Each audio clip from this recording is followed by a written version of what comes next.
عن أبي هريرة رضي الله تعالى عنه قال قال رسول الله صلى الله عليه وسلم إذا مات الإنسان انقطع عنه عمله إلا من ثلاث যখন মানুষগুলো মারা যায় তখন তার আমলের দরজা বন্ধ হয়ে যায়।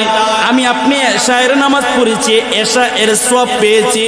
যেই ব্যক্তিরা আজকে দিনের বেলা মারা গিয়েছে, এশা এর নামাজ পড়তে পারে নাই, বলেন সে কি এশা এর সওয়াব পাবে? সে তো এশা এর সওয়াব পাবে না। আমি আপনি নামাজ পড়েছি, এশা এর সওয়াব পাবো। আমার নবী তাই বলে, মানুষ যখন মারা যায় তার আমলের দরজা বন্ধ হয়ে যায়, তার কবরে সে আর তার আমল নামার মধ্যে কোনো আমল যোগ হবে না ইল্লা মিন সালাস। কিন্তু তিনটা আমল এমন আছে যে আমলটা সে কবরে শুয়ে থাকবে, তারপর তার কবরে তিনটা আমলের সওয়াব যাবে। সুবহানাল্লাহ। ইল্লা মিন সাদাকাতিন জারিয়া, এক নাম্বার হলো সদকায়ে জারিয়া দান। দুই প্রকার, একটা সাধারণ দান আর একটা সদকায়ে জারিয়া দান। সাধারণ দান হলো আপনি একটা মানুষকে খাবার খাওয়াইলেন, জিয়াফত করে খাওয়াইলেন, এটা সাধারণ দান। যখন খাওয়াইছেন তখন সব খানা শেষ, সব শেষ, এই সব আর স্থায়ী থাকবে না। আরেকটা দান রয়েছে এমন, যেটা হলো সদকায়ে জারিয়া। আপনি বেঁচে থাকেন বা মারা যান, আপনি বেঁচে থাকলেও সওয়াব পাবেন, মারা গেলেও কবরে বসে সওয়াব পাবেন। সেই দানটা হলো আপনি মাদ্রাসা বানাইছেন, মসজিদ বানায় গেছেন, রাস্তাঘাট বানায় গেছেন, যার মাধ্যমে মানুষ উপকৃত হয়। মাদ্রাসা বানাইছেন, মাদ্রাসা কইরা গেছেন, এই মাদ্রাসার মধ্যে যতদিন আল্লাহর কালাম পড়বে, যতগুলো ছাত্র হাদিস পড়বে, যতদিন এই মাদ্রাসার মধ্যে আমল হবে, এর একটা সওয়াবের ভাগ আপনার কবরে পৌঁছে যাবে। সুবহানাল্লাহ। তাহলে আমরা দান করব কোনটা? সাধারণ দান করব নাকি পাওয়ারশীল যেই দান সদকায়ে জারিয়া করব? সদকায়ে জারিয়া করব। অনেক মানুষ বুঝে না, জিয়াফত করে।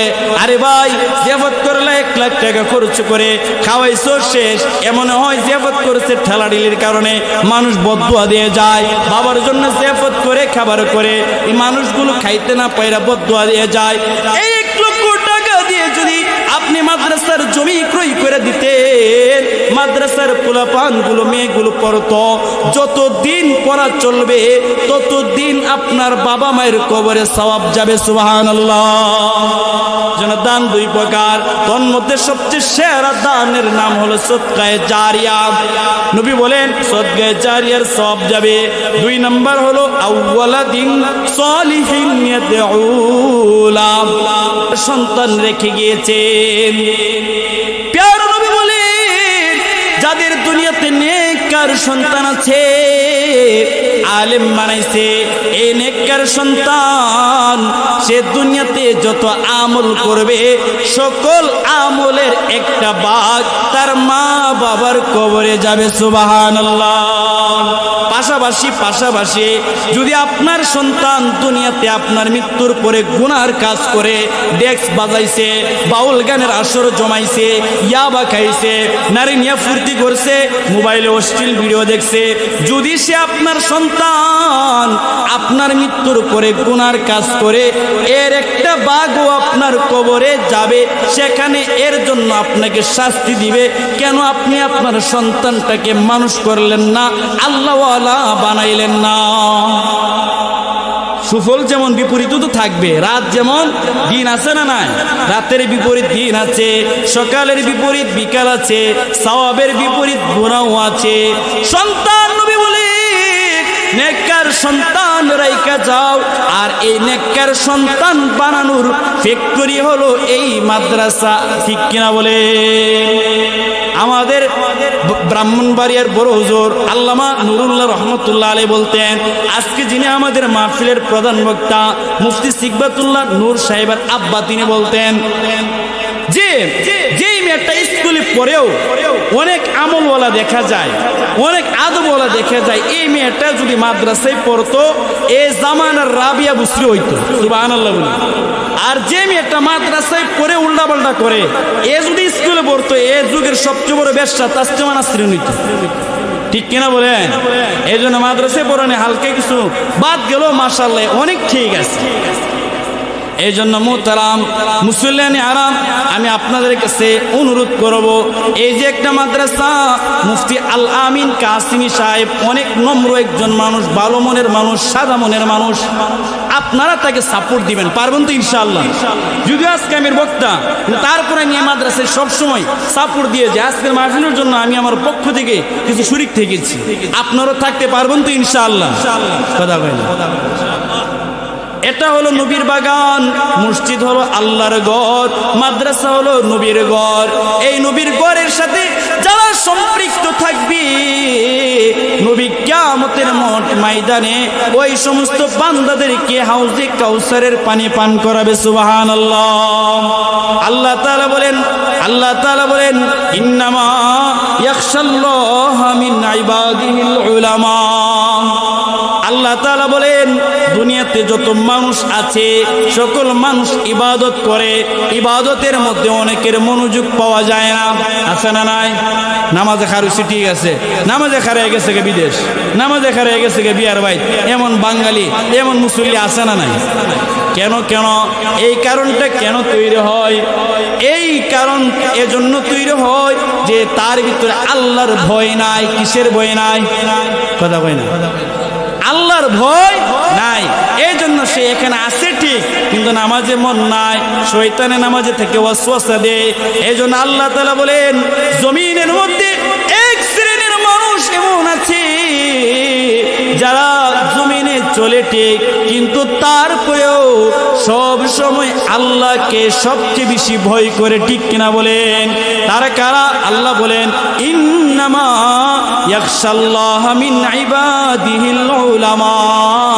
নিশ্চয়ই জমিনের মধ্যে সবচেয়ে বেশি আল্লাহকে ভয় করে আলেম আলেমা। সুবহানাল্লাহ। দেখবেন একটা বাচ্চা মাদ্রাসায় পড়ে, সে যখন টিভির সামনে দাঁড়ায়, মুরব্বি বলে আমরা গুনাহ করতেছি, ঠিক আছে, তুই মাদ্রাসা বইরে গুনাহ করো, ফিরলি গা। কথা কোন ঠিক কিনা? একটা আলেম সহজে সুদ খায় না, সহজে গুনার কাজে যায় না, কারণ তার ভিতরে কার বই আছে?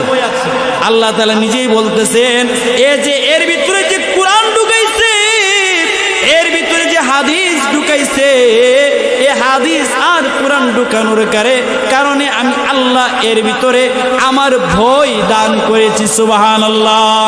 এজন্য আর রহমানের মধ্যে বলেন মান খাফা মাকামা রাব্বিহি জান্নাতান। যাদের ভিতরে ভয় আছে, যাদের ভিতরে আল্লাহর ভয় আছে, ওই সমস্ত বান্দারা আল্লাহ তাআলা ওই সমস্ত বান্দাদেরকে দুইটা জান্নাত দান করবে। সুবহানাল্লাহ। জান্নাতান, স্বাভাবিক আমলওয়ালা সে একটা জান্নাত পাবে, আর যার ভিতরে আল্লাহর ভয় আছে ওই বান্দারা দুই জান্নাত পাবে। কাদের ভিতরে ভয় আছে? আল্লাহ তাআলা কোরআনের মধ্যে নিজেই বলতেছেন যারা আলেম আলেমা, এদের ভিতরে আল্লাহ তাআলার ভয় রয়েছে। সুবহানাল্লাহ। এই জন্য আমি আমার সন্তানটাকে আলেম বানাবো। নবী বলেন উম্মত আলেম হোক, উম্মত আলেম হোক। আলেম হইতে পারল না, সন্তানটার একটু আলেম বানা। উম্মত তুমি তোমার সন্তানকে আলেম বানাইতে পারছো না, ওসিয়ত কইরা যাও তোমার নাতিটাকে যেন, তোমার পুতিটাকে যেন মাদ্রাসায় পড়ায়, আলেম যেন বানায়। উম্মত তাও পারলা না। 4 নম্বর কাজ হলো, 3 নম্বর কাজ হলো আলেমকে মোহাব্বত করবা, আলেমের সহযোগী হইবা। মুফতি আলামিন কাসিমিকে জিজ্ঞাসা করবেন হুজুর মাদ্রাসায় কিছু লাগবে নি, খাতা কলম লাগবে নি, ছাত্রছাত্রীদের কোনো কিছু লাগবে নি, সহযোগী হবেন। নবী বলেন লা খামিসা, 5 নম্বর হয় না, তার মানে হলো আলেমদের বিরুদ্ধচারণ করা যাবে না। কারণ যারাই আলেমদের বিরুদ্ধে গিয়েছে তারাই ধ্বংস হয়ে গেছে, এবং আলেম বিদ্বেষী যারা, তাদের শেষ পরিণাম হলো তারা ঈমান ছাড়া হয়ে বেঈমান হয়ে কবরে যাবে। কেন এত বড় কথা বললেন? কারণ নবী বলেন যে আল আম্বিয়া সুন্নাল উলামা। আমার নবী বলেন দুনিয়াতে উম্মত তুমি নবী পাইবা না, কিন্তু দুনিয়াতে নবীদের ওয়ারিস পাইবা, তারা হলো জমিনের আলেমগণ। সুবহানাল্লাহ।